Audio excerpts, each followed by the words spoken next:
அனைவருக்கும் வணக்கம். நேற்று எல்லோரும் பிக் பாஸ் ஃபினாலே பார்த்துருப்போம். எல்லாரும் ரொம்ப எதிர்பார்த்தது வந்து யார் டைட்டில் வின்னர் அடிக்க போகிறாங்கன்னா யாரும் எதிர்பார்க்கவே இல்லை. கம்முவும் பாரும் வருவாங்களா அப்படின்னு சொல்லிட்டு அவ்வளோ மக்கள் மனசில் வந்து ஒரு அழகான இடத்த வந்து பிடிச்சிருக்கிறாங்க பாரும் கம்மும். உண்மையிலும் சொல்லப்போனால் அவங்க ஒரு அழகான ஒரு பேருங்க. அது ஒரு சிலர் ஏற்றுக்க மாட்டாங்க, கமெண்ட் கூட சொல்லுவாங்க. அவங்க ஆக்சுவலி பாரு, எனக்கு தெரிஞ்சு பாரு வந்து கம்முவை ட்ரூவாக லவ் பண்ணியிருக்காங்க. மேபி கம்முவும் பாரு லவ் பண்ணியிருக்காங்க. ஆனால் ஒரு சில இடத்துல வந்து கம்மு வந்து குழப்பிக்கிட்டாரு. ஆனால் பாரு கடைசி வரலும் கம்மு வந்து ட்ரூவாகவே லவ் பண்ணிகிட்டு இருந்தாங்க. ஒரு அந்த ரெண்டு பேர்த்தோட ஜோடியே பார்த்திங்கன்னா ரொம்ப அழகாக இருந்துச்சு. ஸோ மக்கள் எல்லோரும் அவங்கள ஏற்றுக்கிட்டாங்கன்னு தான் வந்து தெரிஞ்சிச்சு. நேற்று அவ்வளோ சப்போர்ட் பாரு கம்முக்கும். ரியல் வின்னரே வந்து பாரு தான் அப்படிங்கிற மாதிரி சொன்னாங்க. ஆமாங்க, இப்போ வந்து லவ்னால் ஒன்றும் தப்பு இல்லை. இப்போ பாருக்கும் கம்மு பிடிச்சிருக்குது, கம்முக்கும் பாரு பிடிச்சிருக்குது. லவ் பண்ணுறது ஒன்றும் தப்பு இல்லையேங்க, அதுன்னு பெரிய குத்தமா? ஆனால் என்ன, பிக் பாஸில் கொஞ்சம் லிமிட்டை தாண்டாமல் இருந்திருக்கலாம், அவ்வளோதான். மற்றபடி வந்து வேறு எதுவும் அவங்க வந்து குறை சொல்ல முடியாது. ஒரு சில இடத்துல வந்து சண்டை போடும்போது, அந்த கார் டாஸ்க் நடக்கும்போது சாண்ட்ராவை தள்ளி விட்டது தப்பு தான். மற்றபடி அவங்க வந்து பெரிய தப்பு எதுவும் பண்ணலை. ஆனால் வந்து அவங்க பாரு வெளியில் போகும்போது ரொம்ப கஷ்டமாக, பிக் பாஸும் ஒரு வார்த்தை பேசலை. அங்கே இருக்க ஹவுஸ்மேட்ஸ்லாம் வந்து ரொம்ப என்னமோ அவங்களாம் உள்ள இருக்கிறீங்கெல்லாம் ரொம்ப தியாகி மாதிரி பாரு வெளியில் வந்து கொஞ்ச நாள் நிற்பாங்க. யாருமே வந்து வழி அனுப்ப வரல. அப்போலாம் அவன் மனசு எவ்வளோ கஷ்டப்பட்டுருக்கும். பிக் பாஸ்க்குள்ள இருக்கிறவங்க எல்லாருமே சின்ன சின்ன தப்பு செஞ்சுருப்பாங்க, கோவத்தில் வன்மத்தில் செஞ்சுருப்பாங்க, மறுபடியும் பேசிக்குவாங்க, அவ்வளோதான். ஆனால் வெளியில் அனுப்பும்போது அட்லீஸ்ட் யாராச்சும் வெளியில் வந்து நின்று வெளியே அனுப்பியிருக்கலாம். Big pass பேசியிருந்துருக்கலாம். எதுவுமே இல்லாமல் அந்த பொண்ணு வெளியில் போகும்போது. ஆனால் திவ்யாவெலாம் ரொம்ப ஓவராக பண்ணாங்க. கதவு என்ன விக்ரமெலாம் கதவு நீக்கியாச்சு வெளியில் போகணுன்னு சொல்கிறது என்ன.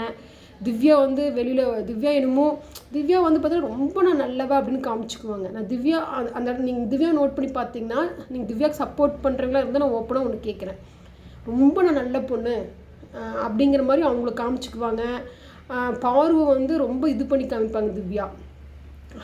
திவ்யா நீங்கள் இதை பார்க்குறீங்களா எனக்கு தெரியாத தப்பு. திவ்யா நீங்கள் நல்லவங்களாம் இருந்துக்குங்க. இருந்தாலும் ஒரு பொண்ணை வந்து ரொம்ப என்னமோ நீங்கள் தான் நல்லவங்க, இருக்கிறவங்க எல்லாம் வந்து கெட்டவங்க அப்படிங்கிற மாதிரி நீங்கள் காமிச்சிக்க வேண்டாம். ஏன்னா உங்கள் மேலேயும் நீங்களும் வந்து சிகரெட் ரூமுக்கு ஆக்சுவலி வந்து இது உண்மையாக பொய்யான்னு எனக்கு தெரியாது.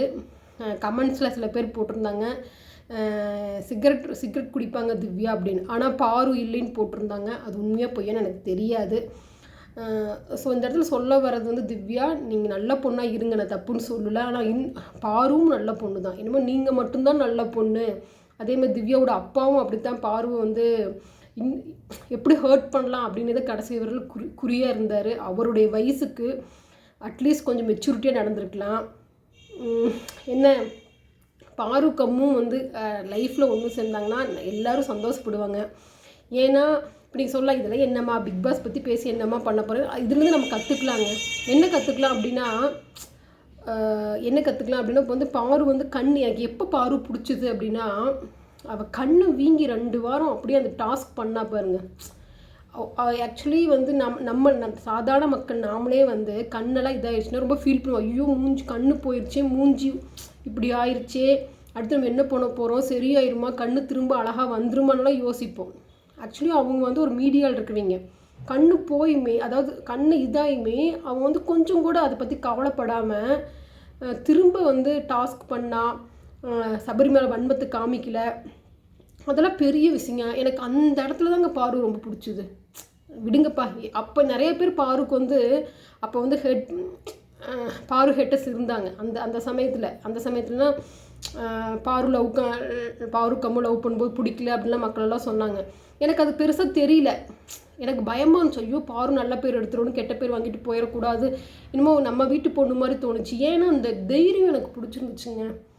அந்த தைரியம் எனக்கு ரொம்ப பிடிச்சிருந்துச்சு. நான்லாம் அப்புறம் தான் தோணுச்சு நம்ம வாழ்க்கையில் போராடணும், நமக்கு என்ன பிரச்சனை வந்தாலும் அதை தாண்டி நம்ம வந்து ஜெயிக்கணும் அப்படிங்கிற ஒரு இது எனக்கு வந்துச்சு. ஸோ ஒரு என்ன சொல்கிறது, அந்த பொண்ணுட்டு அதை நம்ம கற்றுக்கலாம். எனக்கு எப்படி கன்வே பண்ணுறதுன்னு தெரியல. ஸோ ஒவ்வொருத்தரையும் ஒரு நல்ல குணத்தை நம்ம எல்லாத்துலேயும் ப்ளஸ் மைனஸ் எல்லாமே இருக்கும். ஸோ அதை விஜய் சேதுபதி வந்து அப்பப்போ பாரூட்டை வன்மத்து காமிப்பார். பாரூட்டை அவர் பார்ஷியாலிட்டி தான் விஜய் சேதுபதி. அதை கூட திரும்ப பாரு கம்மு ரீஎன்ட்ரி கொடுக்கும்போது அப்போ கூட வந்து பாரு வந்து வன்மத்தை காமிக்கல, அதெல்லாம் மறந்துட்டு திரும்ப அவங்க என்ட்ரி கொடுத்ததெல்லாம் வந்து பெரிய விஷயம். ஸோ என்ன மன்னிப்பு கேட்குறவன் மனுஷன், மன்னிக்கிறவன் பெரிய மனுஷன் அப்படிங்கிற மாதிரி அந்த இடத்துல பாரு கம்மும் வந்து நிரூபிச்சிட்டாங்க. ஸோ என்ன அவங்க 2 பேர் ரியலாக மேரேஜ் பண்ணி ஹாப்பியாக இருக்கணும். என்ன சொல்கிறது, மக்கள் இப்போ வந்து பாரு கம்முக்கு எப்படி சப்போர்ட் பண்ணுறாங்க, அவங்களுக்கு லவ் எப்படி கிடச்சுன்னு நேற்று ஃபினாலியில் பார்க்கும்போது தெரிஞ்சிருக்கும். திவ்யா டைட்டில் வின்னர் வாங்கினது கூட யாருக்கும் பெருசாக தெரியல. எல்லோரும் வெயிட் பண்ணி பாரு கம்மு என்ட்ரிக்காக தான் அவ்வளோ எதிர்பார்த்துட்டு இருந்தாங்க மக்கள்லாம். ஸோ இதே மக்கள் தான் ஒரு சில இடத்துல எல்லாத்தையும் சொல்லிங்க, ஒரு சிலர் பாரு கம்மு ரெட் கார்டு வாங்கும்போது சந்தோஷப்பட்டாங்க. அப்புறம் திரும்ப அவங்களே உணர்ந்தாங்க, ஓகே நம்ம சந்தோஷப்படக்கூடாது, அந்த பொண்ணு அவ்வளோ பெரிய என்ன தப்பு பண்ணுனா அப்படின்னு உணர்ந்து பாரு கம்மு திரும்ப வரணும் அப்படின்னு அதே மக்கள் தான் நினச்சாங்க. ஸோ இதுலேருந்து நம்ம என்ன தெரிஞ்சுக்கலாம், நம்ம வாழ்க்கையில் அடிப்பட்டாலும் மனசை விட்டுறக்கூடாதுங்க. திரும்ப பாருங்கள், பாரு கம்முக்கு எவ்வளோ ஃபேன்ஸு. அவங்க ரெட் கார்டு வாங்கிட்டு அவங்க வெளியில் போகும்போது ரொம்ப கஷ்டப்பட்டு போனாங்க. ஆனால் ரீஎன்ட்ரி கொடுக்கும்போது மக்கள் சப்போர்ட் அவ்வளோ இருந்துச்சு. இதே தான் நம்ம வாழ்க்கையில் நம்ம எடுத்துக்கணும். ஒரு இடத்துல நம்ம கீழே விழுந்துட்டோம் அப்படின்னா அதோட நம்ம வாழ்க்கை முடிஞ்சிடாதுங்க. திரும்ப எழுந்து நிற்கணும் சிங்கம் மாதிரி. ஃபார் எக்ஸாம்பிள், குழந்தைங்க வந்து 10th 12th மார்க் கம்மியாச்சுன்னா ஃபீல் பண்ண வேண்டாம். அது திரும்ப படிங்க, திரும்ப நல்ல மார்க் எடுக்கலாம். அதே மாதிரி தான் லைஃப்பில் வந்து நம்ம ஒரு சில இடத்துல நம்ம நினச்சது நடக்காமல் ஆப்போசிட்டாக தோற்று போயிட்டோம் அப்படின்னா அதோடு நம்ம வாழ்க்கை முடிஞ்சிடாதுங்க. அதுக்கப்புறம் நம்ம வாழ்க்கை பிரகாசமாக இருக்க போகுது. எடுத்துக்காட்டு பாரு கம்மு தான். திவ்யாவெலாம் ரொம்ப ஏளனமாக நினைப்பாங்க. பாரு கம்மு ரெட் கார்டு வாங்கிட்டு வெளியில் போகும்போது என்னமோ வாழ்க்கையும் முடிஞ்சிருச்சு அப்படின்னால திவ்யா நினச்சிட்டு ஒரு மாதிரி பண்ணுவாங்க. திவ்யா விக்ரம்ல கேட் நீக்கி வெளியில் போங்கனாலாம் பேசுவாங்க. ஆனால் இப்போ திவ்யா விக்ரம் விட பாரு கம்முக்கு தான் ஃபேன்ஸ் அதிகம். ஸோ இதில் நம்ம என்ன தெரிஞ்சுக்கலாம், ஒரு இடத்துல நம்ம தோண்டு போயிட்டோம்னா அதோடு நம்ம வாழ்க்கை முடியல, கடவுள் நமக்கு மேலே நம்ம வாழ்க்கையை உயர்த்த போகிறாரு, அதுக்கு தான் இந்த கஷ்டத்தை கொடுத்துருக்குறாரு அப்படின்னு நினச்சி நம்ம வாழ்க்கையில் போராடணும், நம்ம ஜெயிக்கணுங்க. எல்லாம் நன்மைக்கே. இந்த கருத்தை ஒரு சிலர் ஏற்றுக்கலாம், ஒரு சிலர் நீ என்னம்மா பாரு கம்முக்கு சப்போர்ட் பண்ண வந்துட்டியா அப்படின்னு சொல்லி தவறாக கமெண்ட் பண்ண வேண்டாம். திரும்ப சொல்ல, லவ் பண்ணுறது தப்பு இல்லை. அவங்க பிக் பாஸ் ஷோக்குள்ள ஒரு சில இடத்துல எல்லை மீறினது தப்பு தான். அது நான் வந்து அவங்களுக்கு சப்போர்ட் பண்ணுறேன்னா, ஆனால் அவங்க லவ் உண்மை அப்படின்னு எனக்கு தோணுது. ஓகேங்க, நன்றி, வணக்கம். உங்களுடைய கருத்தும் நல்லா கமெண்ட் பண்ணுங்கள். அதாவது படிக்கக்கூடிய அளவுக்கு கமெண்ட் பண்ணுங்கள். நம்ம நல்லதே செய்யலாம், நல்லதே நடக்கும். வாழ்க வளமுடன், வாழ்க வையகம், எல்லாம் நன்மைக்கு.